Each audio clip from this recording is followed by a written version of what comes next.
патриоти.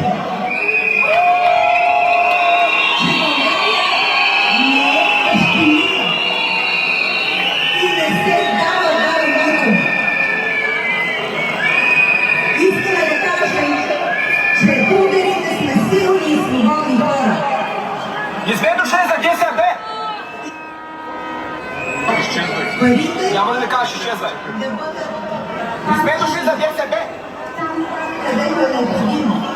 За никой! Не сме в никаква политическа партия. Да не ми казват, хора, пашиерите тук. За това ще продължаваме да бъдем тук, за да отстояваме своята свобода и да настояваме за справедливост и ред.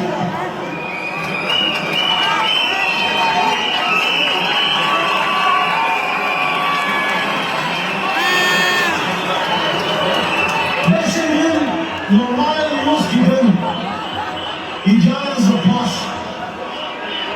Хара беше пълна с туристи.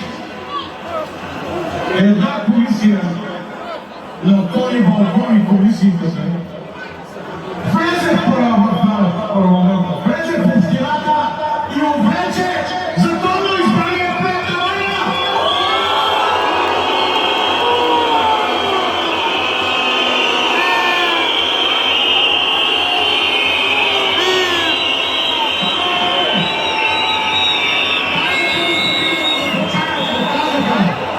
Снимай се под гърба, не бъди глупав. Но той не се снима под гърба!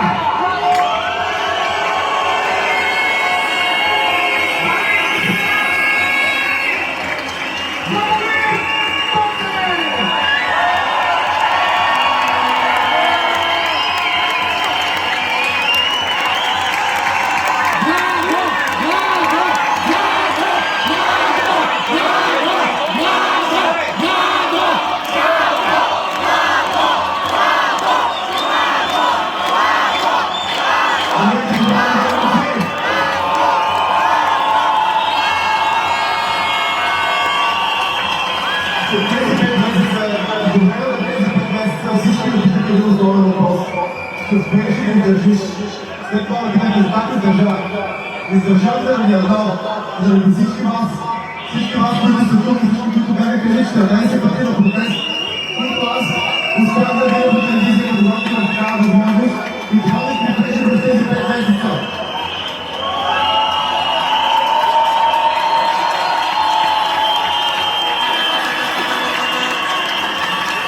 И това, което дава смисъл, е това, което може да се подиди човек в ареста и в затвора. Да има смисъл от това, че е там.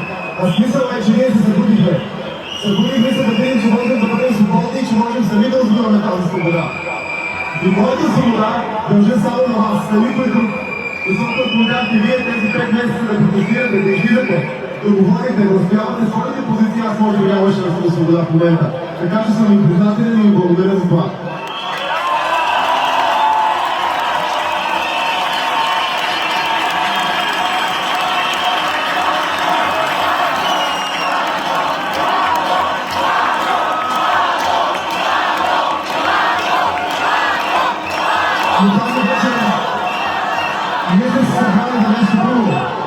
Освен за това да посрещате за което сме също благодаря, ние сме тук заради бюджета.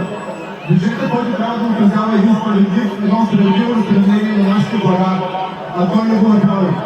Той е доста всички. Този бюджет трябваше да бъде такъв, че да бъде удовлетворяван за тези, които имат нужда, да насочи парите на България там, където има една голяма необходимост за тях. А той не го направи. Ядоса работодатели, ядоса работещи, едно са всички българи. И затова днес, заедно с София, Скопие и с всички други градове в България, ние сме тук и искаме да заявим, че искаме справедливост. Справедливост за нашите пари, справедливост за нашата свобода, справедливост за нашите институции, които трябва да бъдат свободни, а не да се използват като бухалки. Защото ние видяхме по най-късна причина нашите тези институции се използват в координация за бухалка, за да могат да отстранят необходими избор на всички вас важници. Те го направиха с един замах, но не успяха. Не успяха, защото присъдни командата и защото видяха, че тогава, когато прекалят и преедат с власт, и когато решат да злоупотребят и да вземат нашата свобода, ние всички излизаме и се обединяваме и казваме не. А вие всички казвате не, от това, което направи. Благодаря ви за това!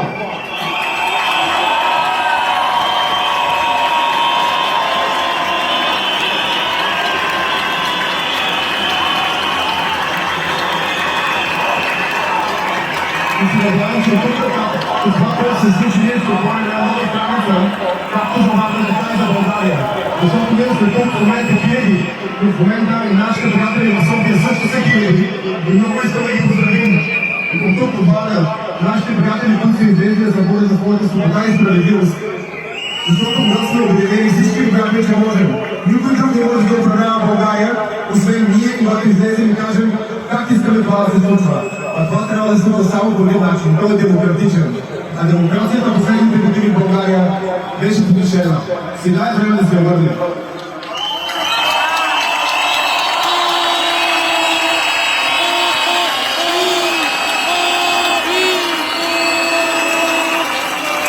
Благодаря на всеки от вас, който излезе и програма на всички тези ситуации, които се направили, всички тези купови обвинения, започвали и видяхме, че истината всъщност е потулена, че истината е поставена някъде на чудо и се опитаха да манипулират цялото общество.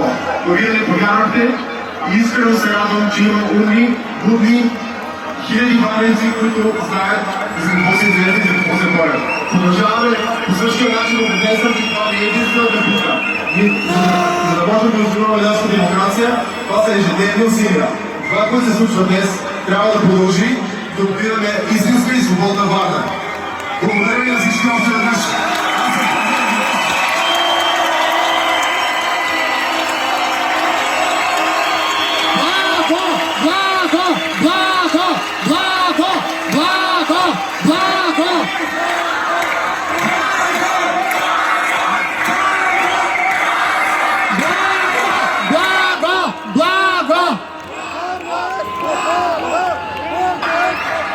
Сега, отново искам да призова всички, ако видите около вас съмнителни хора, които ви приличат на провокатори, извадете телефоните си, снимайте ги. Разбираме, че около шатрата там, изхода на метрото, има подобни така по-съмнителни хора, може би си крият лицата. Не допускайте провокациите, моля ви. Снимайте всеки, който мислите, че е провокатор. След това снимките ще бъдат предадени на МВР. А сега нека да посрещнем едни специални гости, които ще дойдат точно от там, представители на Стокабаг ID.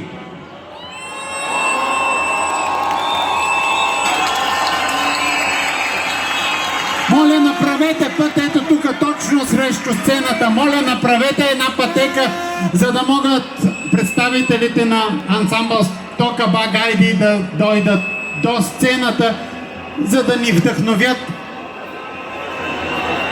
Искам само да ви кажа, че толкова много хора в София не са се събирали, може би, от 90-та година.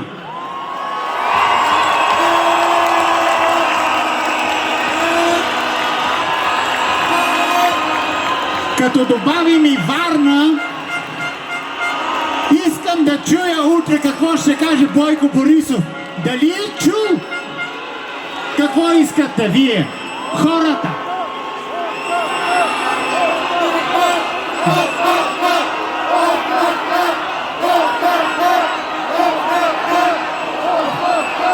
Какво казахте?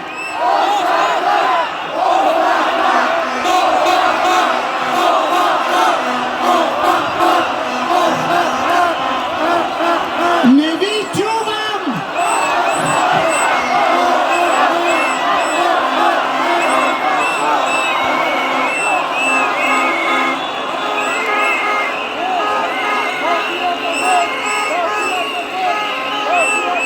В момента паралелни протести се провеждат както в София и Варна, така в Велико Търново, така и в Пловдив, в Бургас, в Плевен. Дали ще ги чуят? Дали ще ни чуят?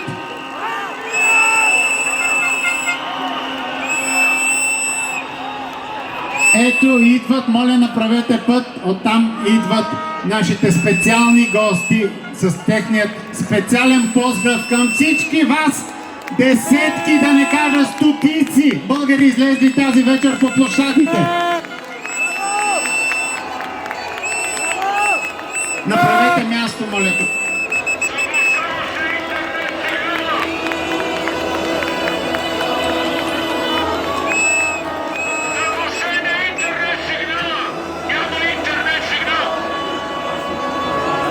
Казват, че няма интернет в момента, но нека после да говорим за това.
Не,